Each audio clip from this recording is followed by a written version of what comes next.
Assalamualaikum warahmatullahi wabarakatuh. Kami dari kelompok 4 akan menjelaskan diskusi kami tentang skema terjadinya peradangan. Yang pertama untuk latar belakang. Kerusakan pada bagian kulit yang dapat mengakibatkan terjadinya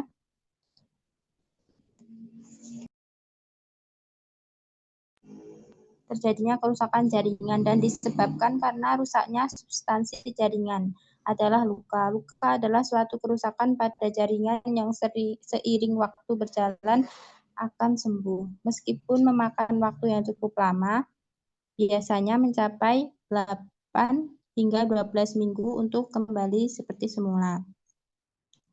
Banyak jenis luka dan biasanya terdapat luka.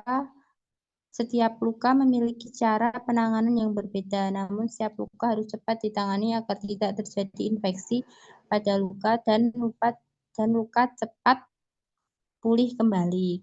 Ketika terjadi infeksi di daerah yang luka akan terasa sangat sakit dan bisa saja disertai dengan bengkak. Karena infeksi, maka proses penyembuhan luka akan semakin lama dari yang seharusnya, bahkan bisa lebih dari 12 minggu. Untuk setiap luka memiliki proses penyembuhannya yang tidak sederhana. Tanpa kita sadari, luka memiliki cara penyembuhan yang sangat rumit. Tubuh memiliki mekanisme sendiri untuk menyembuhkan dan mengembalikan bagian yang rusak dengan memperbaiki atau membuat kembali struktur-struktur yang baru.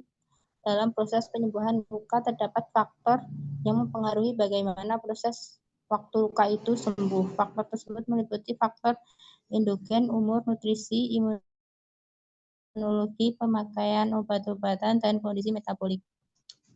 Selanjutnya.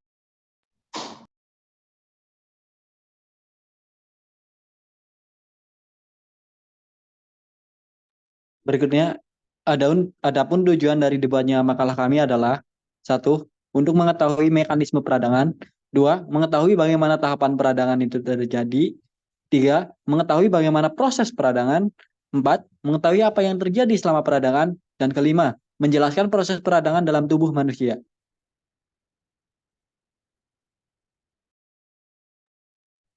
Selanjutnya adalah penjelasan mengenai skema terjadinya peradangan. Proses terjadinya peradangan dimulai dari fase inflamasi. Terdiri dari 4 proses, yaitu kerusakan jaringan, pelepasan mediator inflamasi, vasodilatasi, dan migrasi sel leukosit. Untuk fase kerusakan jaringan pada fase inflamasi merupakan respon terhadap cedera atau infeksi.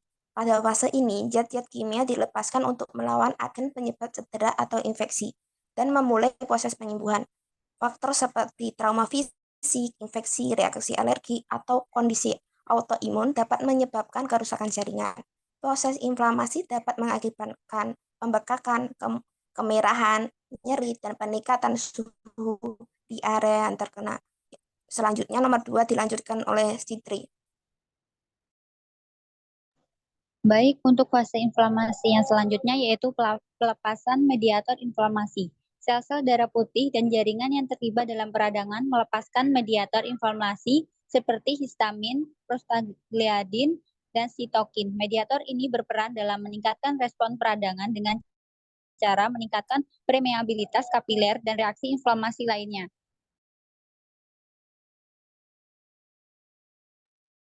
Untuk selanjutnya yaitu vasodilatasi, yaitu kondisi di mana pembuluh darah melebar untuk meningkatkan aliran darah ke area yang terinfeksi atau terluka.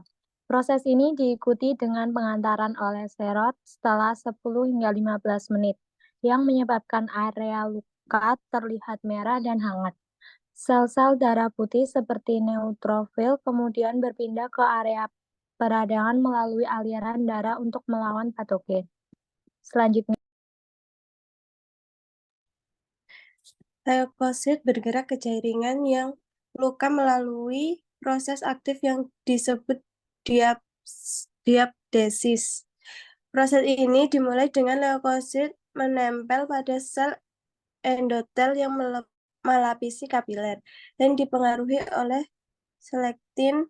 Selanjutnya, leukosit semakin melekat karena integrin pada permukaan leukosit berinteraksi dengan molekular adesin molekul atau ICAM pada sel endotel. Akhirnya leukosit bergerak secara aktif dan sel endotel ke jaringan yang luka.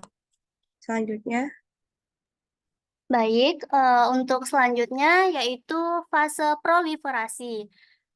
Fase proliferasi ini memiliki 3 proses utama, yaitu yang pertama neoangiogenesis. Dia merupakan pertumbuhan pembuluh darah baru secara alami baik dalam kondisi sehat ataupun sakit. Yang kedua, fibrolas. Dia memproduksi ekstraseluler yang mengisi kavitas luka dan juga mempersiapkan landasan untuk migrasi keratinosit. Yang ketiga, terakhir, reepitilasi. Secara simultan, sel-sel basal pada epitelium yang bergerak dari tepi luka menuju ke daerah luka dan juga menutupi luka. Tujuan fase ini untuk membentuk keseimbangan antara pembentukan jaringan parut dan juga regenerasi jaringan. Selanjutnya, Baik, untuk selanjutnya proses akhir remodeling fase akhir. Fase remodeling jaringan parut merupakan fase paling lama dari proses penyembuhan, dimulai pada hari ke-21 sampai 1 tahun. Pembentukan kolagen menurun dan mulai stabil meski jaringan kolagen sudah maksimal ketahanan bagian luka hanya 15% dari kulit normal. Proses ini dapat meningkatkan kekuatan ketahanan luka di dasar dengan pergantian dari kolagen 3 menjadi kolagen tipe 1. Peningkatan kekuatan terjadi secara signifikan pada minggu ke-3 sampai 6 setelah ada luka. Selanjutnya,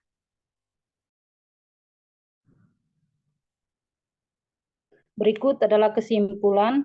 Luka adalah kerusakan pada jaringan di mana untuk proses kesembuhannya dibutuhkan waktu yang cukup lama, biasanya 8 sampai 12 minggu.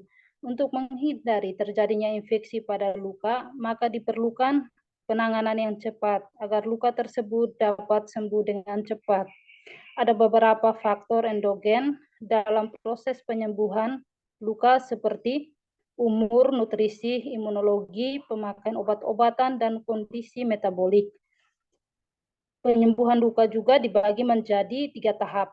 Yang pertama, inflamasi, di mana terjadi pelepasan zat-zat kimia dan pergerakan leukosit untuk melawan agen penyebab infeksi.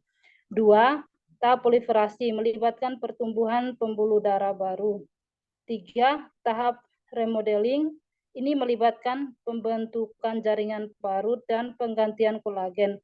Fase ini meningkatkan kekuatan ketahanan luka. Selanjutnya,